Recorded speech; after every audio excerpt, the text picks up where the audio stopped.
Hello and welcome to this episode of Microchips. In this episode we will be looking at this Maycom EM-27 80 channel CB radio, and let's see what we can do with it. So first off, let's have a look inside.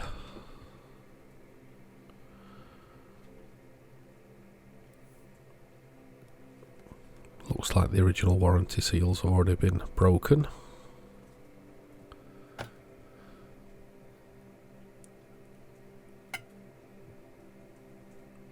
And just as a thought, not a lot to see on this side of the board, because most of this radio is actually surface mount technology.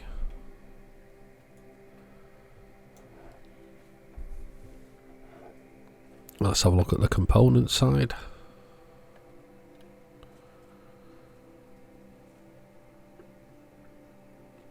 First impressions, it kind of looks okay.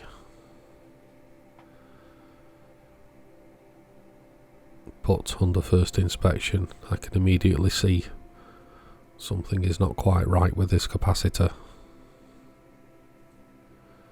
And we seem to have a large resistor as well.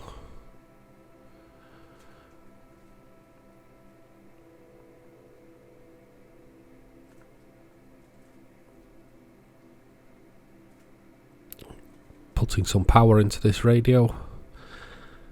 This is all it does. Sits there with the backlight on and nothing else.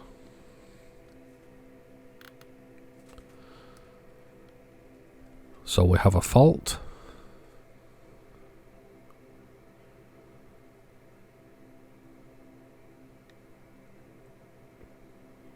No matter which buttons you press, nothing seems to happen.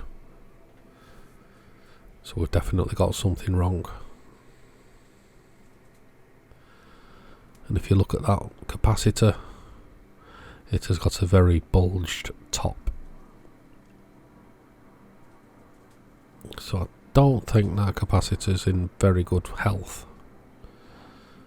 Taking it out and it's definitely done something. It doesn't read short, but something's happened to it. So I didn't have the correct voltage capacitor, but this one will have to do. It's the same value. So to start off with, we have an 8-volt regulator on the side, which is producing 8 volts. So that looks to be fine. Now this component with the resistor attached to it, we seem to have supply on one side and 2.9 on the other side. I'm not sure if that's correct. I'm not sure why that resistor's there either. So having a look at the schematic diagram, there's our 8-volt regulator, which is feeding a 5-volt regulator, which then feeds pin 18 of this IC. So now we know that the pin 18 should have 5 volts on it. We can measure that, and maybe that is our capacitor that blew. Did the capacitor take down the 5-volt regulator? So let's measure pin 18, and there's our 2.9 volts again.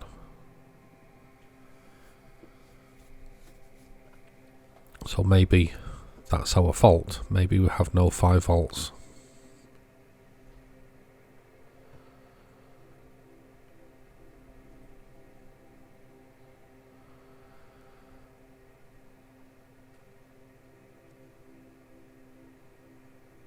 So I've taken the component off.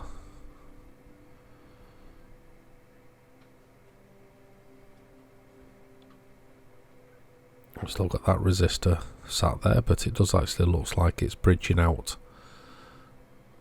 a component on the board. Maybe that's the resistor that blew on the board.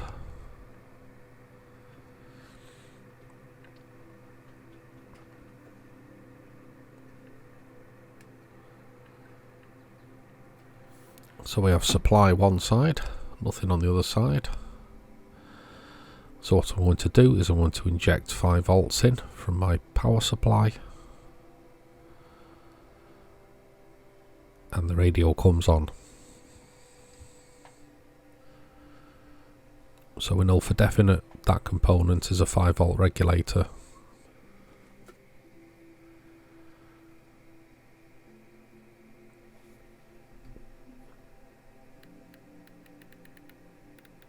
Channel change seems to be okay.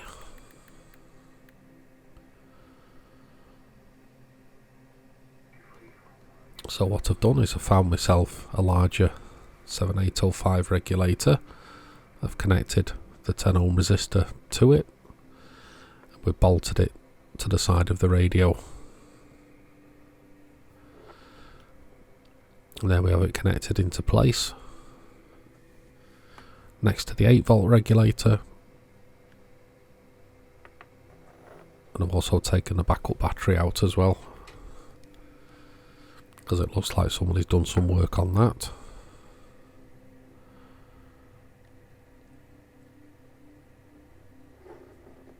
And we switch on, and we have a working radio by the looks of it.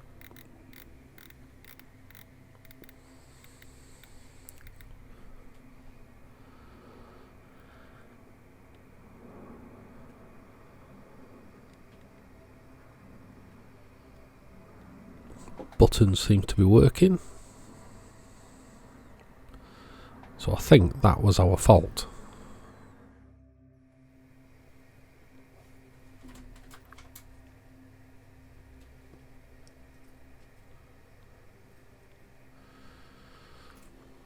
So let's do some frequency tests.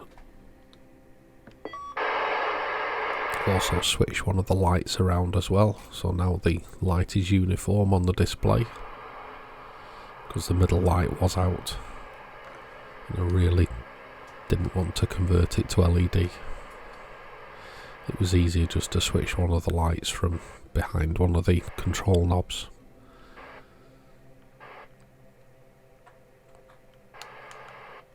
Frequency looks okay. We're getting a nice healthy output. Buttons on the microphone work nicely.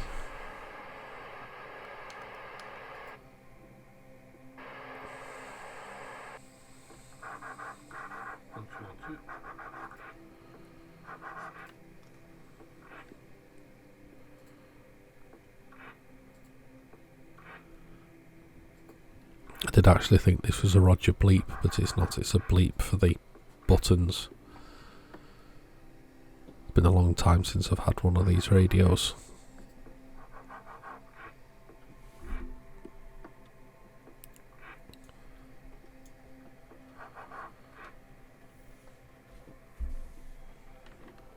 But it is working.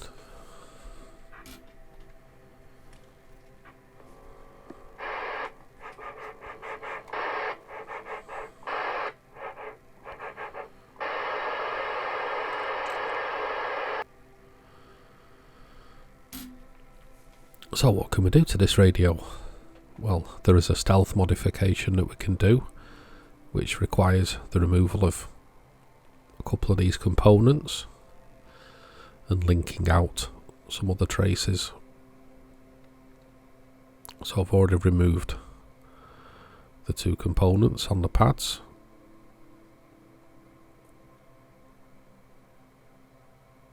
What we're going to do is we're just going to tin these pads up.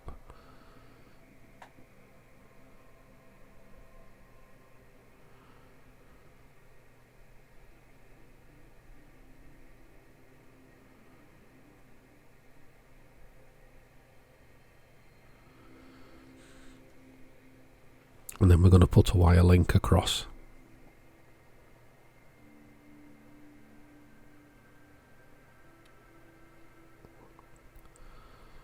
So hopefully this modification should give us 400 channels.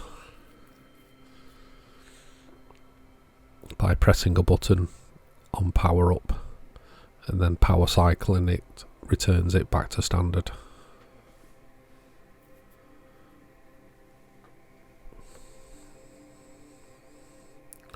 So a little bit of a fiddly job.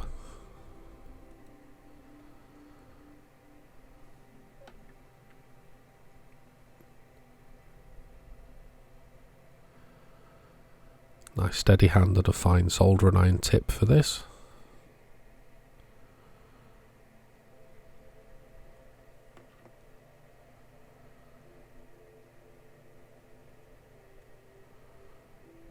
I have seen some radios where they've mounted this on a switch on the back,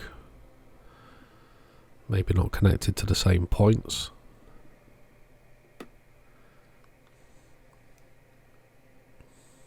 But this modification seems to be the way to go, as it does not require a switch or anything, and it is truly a stealth modification.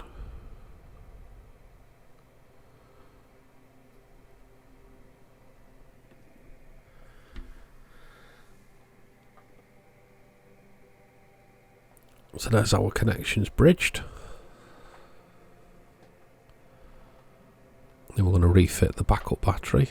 Luckily this backup battery is not the one that leaks.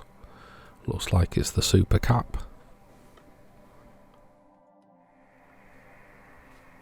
Because this modification does require the backup battery. It needs to be in. Because it does say that it will be a bit temperamental if not.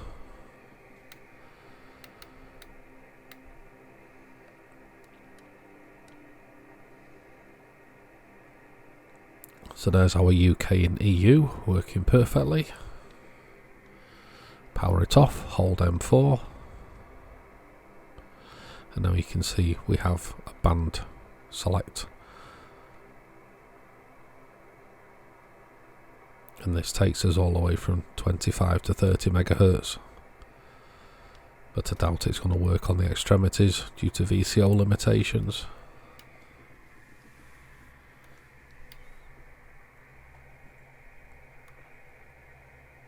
Now we do need to do a little bit of adjustment on the frequencies to get it as close as we can.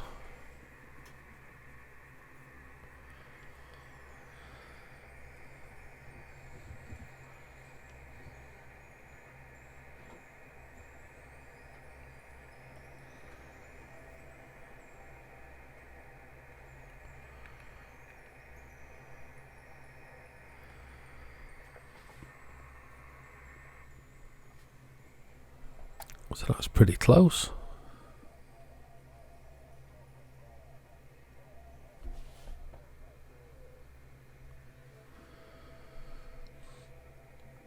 Now one of these is the main frequency for the radio, the other one is the offset.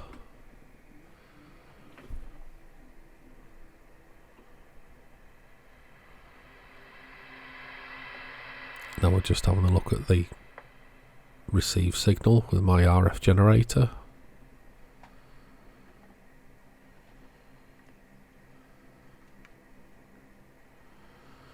And it seems to be within specification.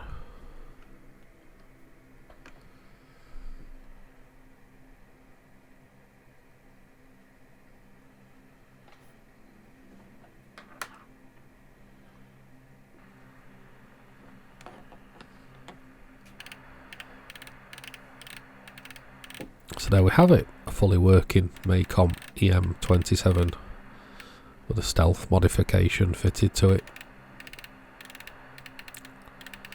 So as the radio works normally until you power it off, hold down the M4 and power it on.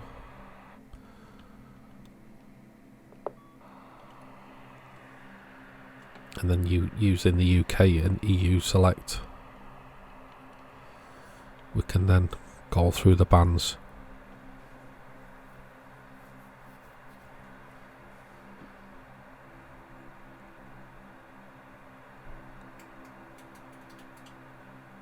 I do believe this modification gives you extras as well.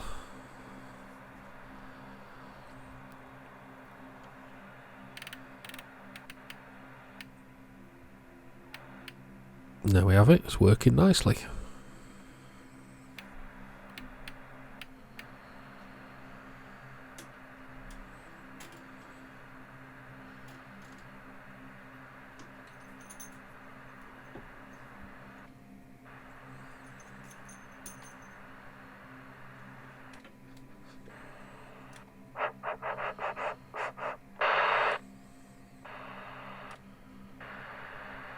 Yep, receiving nicely.